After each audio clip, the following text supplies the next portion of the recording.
Man nama, siapa yang tidur, walam yusalli, sampai enggak sholat subuh, balas syaitanu fi udhunih, setan kencing di telinganya.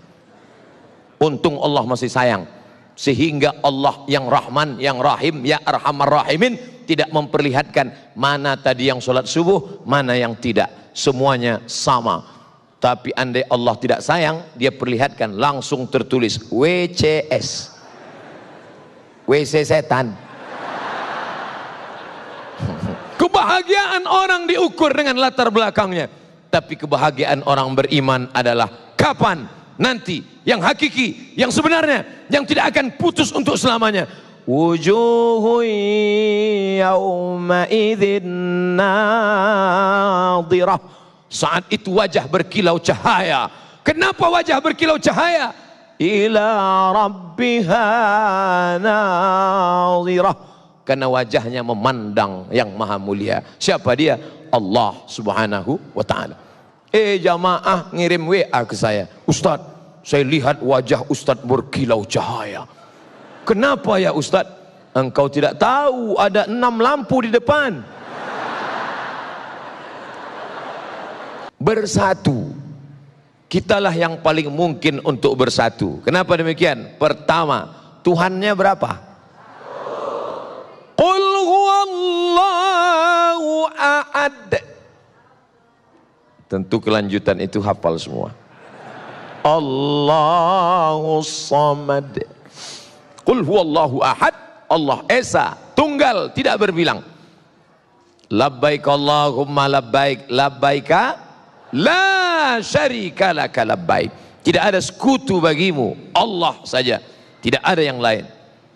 Allahnya satu, kiblatnya berapa kiblatnya? Satu. Fawalli wajhaka syatral masjidil haram. Bahasa yang dipakai dalam sholat berapa? Satu. Ada orang sholat pakai bahasa selain Arab? Tidak ada. Kalau ada, berarti dia sudah masuk penistaan agama. Tidak boleh. Lalu kemudian kiblat satu, Allah satu, Sayyidul Anbiya wal Mursalin, Nabi Muhammad sallallahu alaihi wasallam. La nabiyya ba'dah. Tidak ada lagi nabi sesudah itu. Ada nabi susulan. Nabi KW 1. Gak bisa. Tapi cerdasnya bapak-bapak kepolisian, yang ngaku nabi ditangkap, yang ngaku Jibril pun ditangkap, dikonfrontir. Kamu ngaku Jibril? Iya. Kamu ngaku nabi? Iya. Nabi dapat wahyu dari siapa? Dari Jibril. Jibril pernah ngasih wahyu ke Nabi? Enggak. Nabi pernah dapat wahyu dari Jibril? Enggak. Tangkap. Oleh sebab itu maka amat sangat mungkin kita bersatu. Jerman pakai bahasa Jerman, Prancis pakai bahasa Prancis, Portugis pakai bahasa Portugal. Mereka dengan berbagai macam bahasa, dengan berbagai macam agama, tapi bisa mewujudkan satu mata uang. Itulah dia euro. Euro Pak Ustadz, terserah.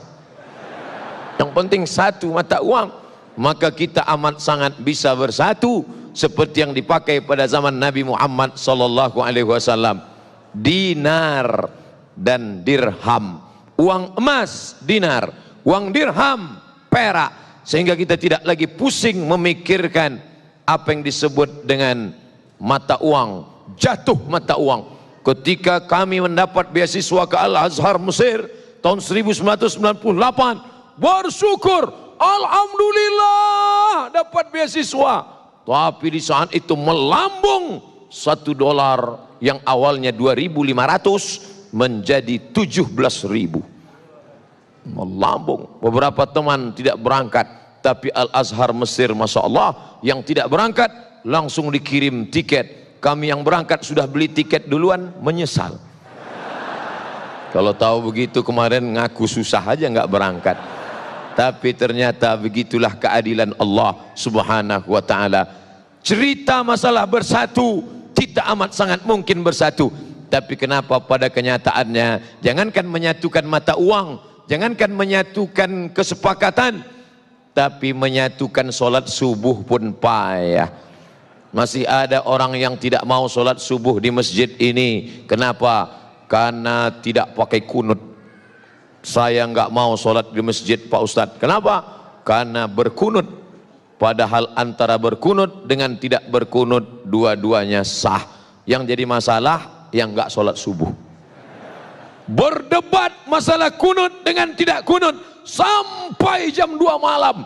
Habis suara tegang urat leher. Ada dalilnya, nggak ada dalilnya, ada dalilnya, nggak ada dalilnya. Besok pagi dua-duanya kesiangan. Masya Allah.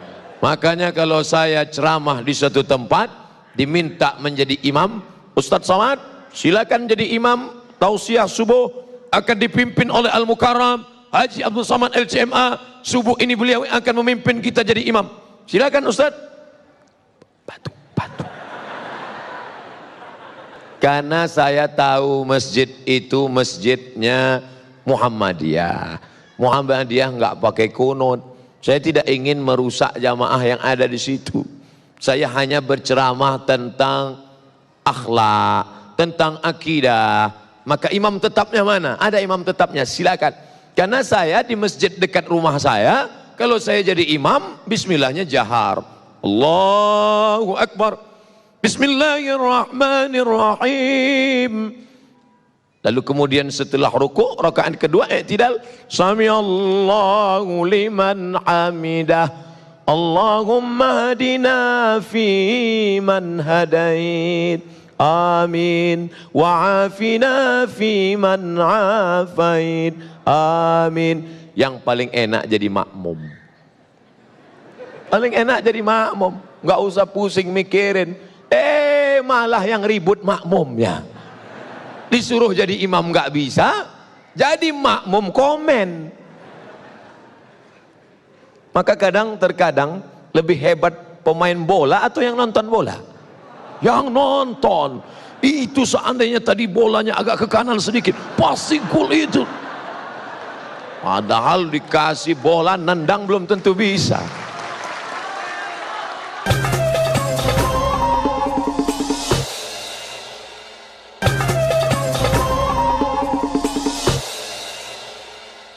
Nabinya kan satu. Iya. Loh, kok bisa ada mazhab Hanafi, ada mazhab Maliki, ada mazhab Syafi'i, ada mazhab Hambali?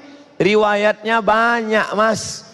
Saya nggak mau ikut Imam Syafi'i, saya nggak mau ikut Imam Hanafi, saya nggak mau ikut Imam Maliki. Saya maunya langsung kepada Sahih Al-Bukhari. Langsung aja ke Sahih Bukhari. Oh, gitu ya? Iya. Jadi Sahih Bukhari itu siapa yang punya? Pokoknya Bukhari. Bukhari itu nama kampung. Namanya Bukhara. Orang Bukhara disebut Al-Bukhari. Orang Makkah disebut Al-Makki. Orang Madinah disebut Al-Madani. Orang Mesir disebut Al-Misri. Orang Bukhara disebut Al-Bukhari. Orang Bandung disebut Al-Bandungi. Nah, itu nama negeri asalnya. Sedangkan nama dia Muhammad bin Ismail bin Ibrahim bin Al-Mughirah bin Bardisbah Al-Bukhari. Dia punya guru. Siapa nama gurunya? Ahmad bin Hambal. Meninggal 241. Ahmad bin Hambal punya guru. Siapa gurunya? Muhammad bin Idris Asy-Syafi'i. Imam Syafi'i. Syafi'i punya guru. Siapa namanya? Imam Malik bin Anas Maliki. Itu artinya kamu sama dengan mengatakan saya maunya ikut Ustadz Somad, nggak mau ikut Habib Ahmad Al-Kaf. Padahal Abdul Somad banyak belajar dari Habib Ahmad Al-Kaf. Kapan Ustadz belajar? Dari TV One. Saya nggak punya sanad langsung. Alhamdulillah dipertemukan Allah, bisa berjumpa, bisa bertatap muka. Selama ini hanya melihat beliau saja, hanya mendengarkan tausiahnya. Itulah gunanya silaturahim di alam nyata, jangan hanya di alam gaib terus. Ternyata Imam Bukhari berguru kepada Imam Ahmad bin Hambal Hambali, berguru kepada Muhammad bin Idris Asy-Syafi'i, berguru kepada Malik bin Anas Maliki. Mereka punya silsilah ke atas. Oh, bulan.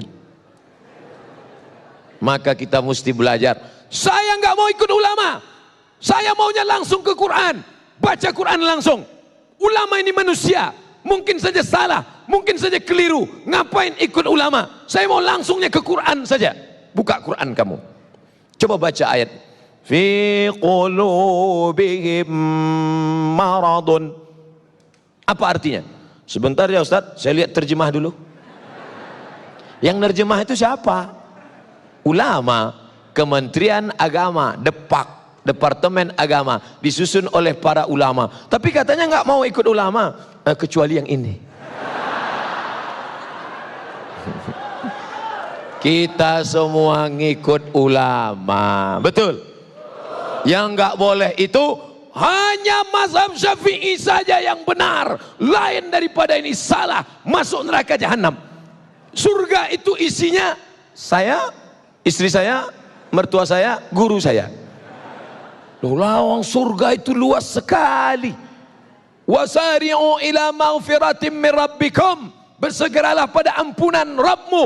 Wa jannatin, surga, arduhas samawat, luasnya seluas langit, wal ard, seluas bumi. Langit tak terbatas, bumi 7 lapis ke bawah, lebih luas lagi surga.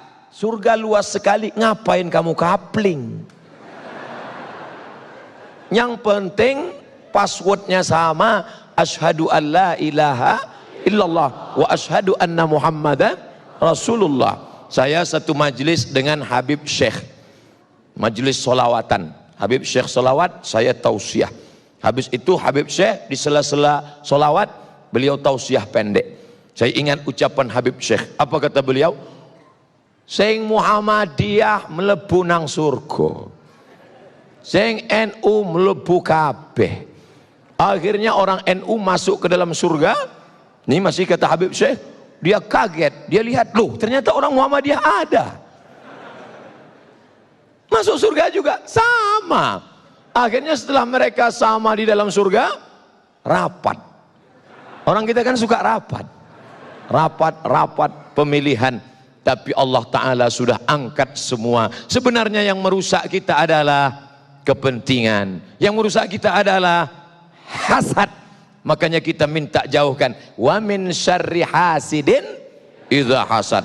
Ada Persis, Persatuan Islam, ada Al-Wasliyah di Sumatera Utara, ada NW Nahdlatul Watan di Nusa Tenggara Barat, ada Nahdlatul Ulama Mbah Hasyim Asy'ari dari Jombang, ada Muhammadiyah Kiai Haji Ahmad Dahlan, ada Perti, Persatuan Tarbiyah Islamiyah dari Sumatera Barat. Semua ini adalah kendaraan organisasi sosial kemasyarakatan yang bergerak di bidang dakwah, di bidang pendidikan, di bidang kesehatan, di bidang dakwah, punya lembaga dakwah ke desa-desa tertinggal, punya pendidikan, punya sekolah pondok pesantren, bergedang di bidang kesehatan, ada rumah sakitnya. Maka banyak titik persamaan daripada perbedaan. Nahdlatul Watan, Nahdlatul Ulama, Persis, Perti, Al-Wasliyah, Al-Irsyad, Muhammadiyah, semuanya sepakat bahwa sholat subuh itu wajib. Betul? Tolong sebutkan satu ormas yang mengatakan sholat subuh sunat muakkad. Kalau ada, saya mau ikut. Gak ada, semuanya sholat berjamaah. Ada Pak Ustadz yang mengatakan sholat nggak wajib. Terus gimana? Namanya mazhab eling. As-salatu khairum minan naum. Mas, nggak sholat, eling aja, sudah cukup. Ini bukan ahlus sunnah wal jamaah. Lalu apa namanya? Ahlun naum wal kasal. Orang yang suka tidur dan malas. Man nama, siapa yang tidur walam yusalli, sampai nggak sholat subuh, balas syaitanu fi udhunih, setan kencing di telinganya. Untung Allah masih sayang. Sehingga Allah yang Rahman, yang Rahim, ya Arhamar Rahimin tidak memperlihatkan mana tadi yang sholat subuh, mana yang tidak. Semuanya sama. Tapi andai Allah tidak sayang, dia perlihatkan langsung tertulis WCS, WC setan. Sedangkan WC manusia aja bau setan, apalagi WC setan. Nggak mungkin bau manusia. Ustadz dari tadi kok mandangnya ke sana, mandangnya ke sana. Kenapa tidak melihat ke depan? Saya takut terjadi fitnah. Padahal ceramahnya tidak tentang sedih. Kenapa dikasih tisu? Rupanya keringat. Oh, baru saya tahu. Allahu Akbar itu diteriakkan waktu mau perang, bukan waktu ustadz ngelap keringat.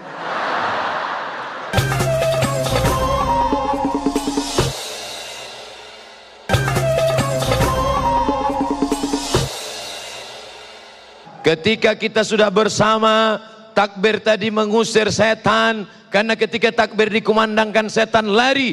Allahu Akbar, Allahu Akbar. Oh! Anjing melolong. Kenapa anjing melolong? Melihat setan lari. Walayaduraton. Setan lari sampai terkentut-kentut. Setan itu kentut Pak Ustaz. Ya, hadis yang ngomong. Duratun artinya kentut yang berbunyi. Kalau yang enggak bunyi, fusaun. Fusaun enggak bunyi. Duratun berbunyi. Bau enggak bau sama. Lari. Itulah mengapa kita bertakbir keras, kuat. Supaya kalau ada yang ngantuk-ngantuk, setannya lari. Mana tahu ada teman di sebelahnya. Allahu Akbar.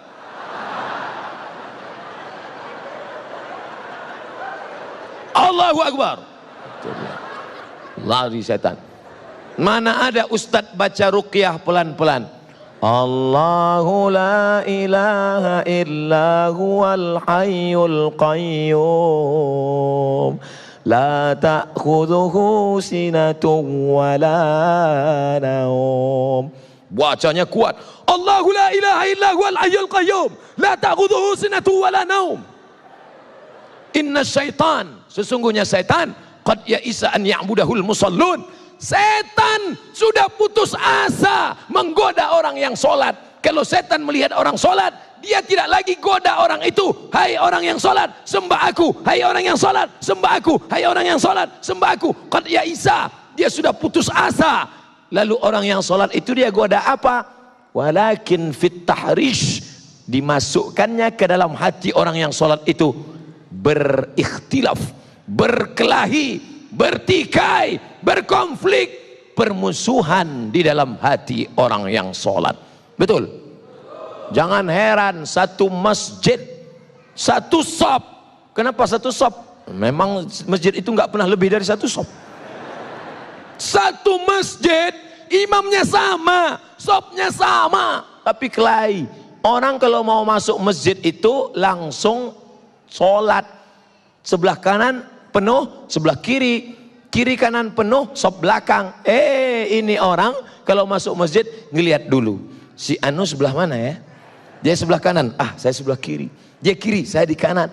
Akhirnya sampai suatu hari lupa masbuk, mau cepat-cepat, Allahu Akbar, rupanya dia di sebelah. Yang kamu pertahankan itu ego sombong kamu. Apa yang membuat kamu berkelahi?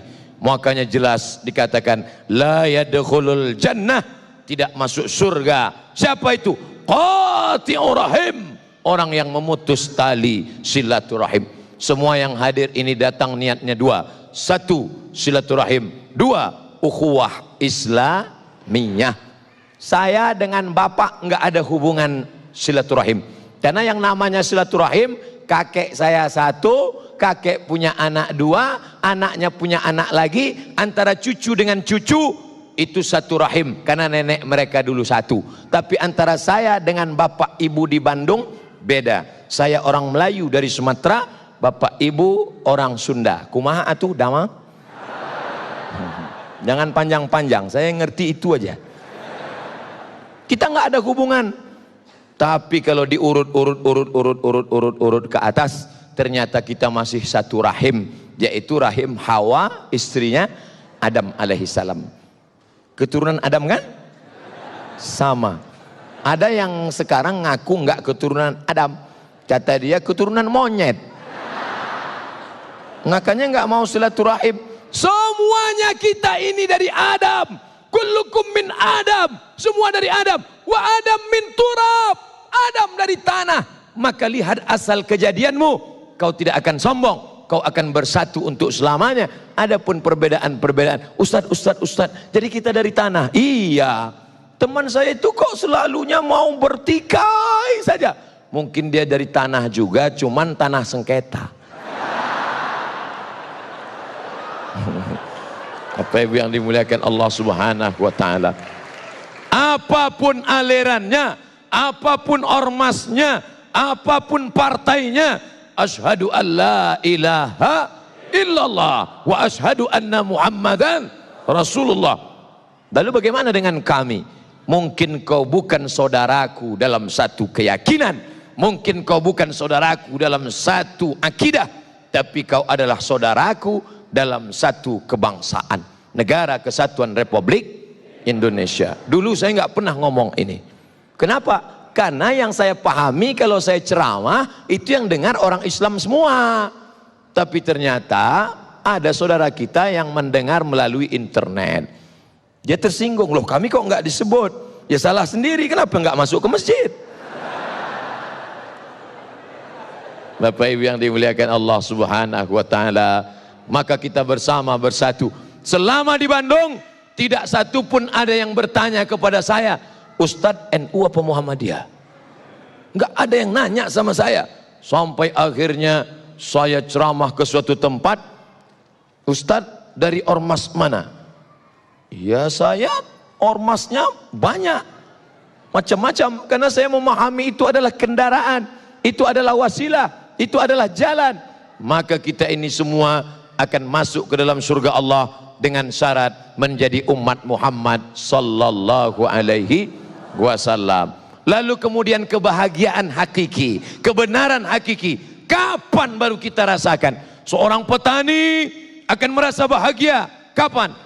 Ketika padi sudah mulai menguning, bahagia. Seorang pedagang kapan? Ketika orang ramai. Pedagang kalau sudah ngelihat ramai begini, wah ini kalau jualan laku nih. Politikus kalau ngelihat ramai begini, wah ini 2 kursi ini. Kebahagiaan orang diukur dengan latar belakangnya. Tapi kebahagiaan orang beriman adalah kapan? Nanti yang hakiki, yang sebenarnya, yang tidak akan putus untuk selamanya. Wujuhu yawma idzin nadhirah. Saat itu wajah berkilau cahaya. Kenapa wajah berkilau cahaya? Ila rabbiha nadhirah. Karena wajahnya memandang yang maha mulia. Siapa dia? Allah Subhanahu wa ta'ala. Jamaah ngirim WA ke saya, Ustadz, saya lihat wajah Ustadz berkilau cahaya. Kenapa ya Ustadz? Engkau tidak tahu ada 6 lampu di depan.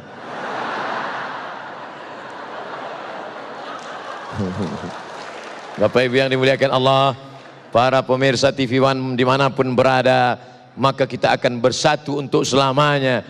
Itu yang dikatakan Syekh Abdul Halim Mahmud, Syekhul Azhar, Grand Syekh Al-Azhar tahun 70-an. Apa kata Grand Syekh Al-Azhar? Ketika dia dalam perjalanan dari Mesir menuju India, di dalam pesawat terbang dia sempat menulis. Itulah hebatnya ulama. Di pesawat dia nulis. Sampai di India keluar satu buku, judul bukunya Alhamdulillah hadhihi hayati. Alhamdulillah hadhihi hayati. Hebatnya ulama, dalam pesawat nulis buku. Ustadz Somad pernah nulis buku dalam pesawat? Enggak. Kenapa? Asal sampai pesawat. Ladies and gentlemen, all of our passenger. Syekh Abdul Halim Mahmud menulis cerita tentang autobiografi kehidupan, lalu sampai dia pada kesimpulan. Apa kata Syekh Abdul Halim Mahmud? Dalam perjalanan sejarah Islam ada 3 aliran. Yang pertama, Nassiyun, kalangan tekstualis. Yang kedua, Aqliyun, kalangan rasionalis. Yang ketiga, irfaniyun, kalangan yang mengandalkan ilham, intuisi, rasa, zauk. Nasyun, tekstualis. Akliyun, rasionalis. Irfaniyun, yang mengandalkan intuisi, rasa, zauk, ilham. Ketiga-tiga ini akan bersatu. Di mana mereka bersatu? Wa ma umiru illa liya'budullah mukhlisin lahuddin. Insyaallah kalau ikhlas kita akan dipertemukan Allah dalam pintu keikhlasan. Mudah-mudahan kita termasuk orang yang ikhlas insyaallah. Apa itu Ustaz Somad ngomong ikhlas, emang dia ikhlas? Abdul Somad belum ikhlas. Dia hanyalah hamba Allah yang fakir, yang lemah, yang dhaif. Menuju keikhlasan, doakan saya semoga kita semua menjadi orang-orang yang ikhlas. Kiai, doakan saya jadi orang ikhlas Kiai. Habib, doakan Al-Fakir menjadi orang yang ikhlas. Jamaah semua doakan semoga Ustadz Somad mati husnul khatimah.